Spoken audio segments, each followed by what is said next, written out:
मला माहिती आहे तुझी फरफट होतीये, तू भरडला जातोयस. पण आता नाही होणार. आता सगळं काही नीटच होणार आहे अगदी तुझ्या मनाप्रमाणे.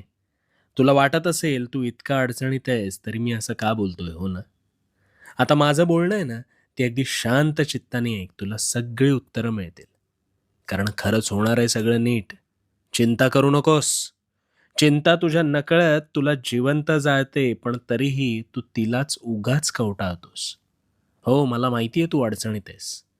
पण हाच खरा खेळ तुला कळलेला नाही. अरे दगडालाही देवत्व प्राप्त व्हायला अनेक घाव सोसावे लागतात, तेव्हा कुठे त्यातून मूर्ती साकार होते. पण मग ह्या उपरोक्ष तू तर माणूस आहेस.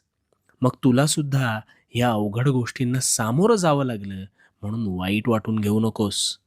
हिरा आहे ना, हिरा हा अनेक घाव सोसतो तेव्हा कुठे त्याला किंमत प्राप्त होते.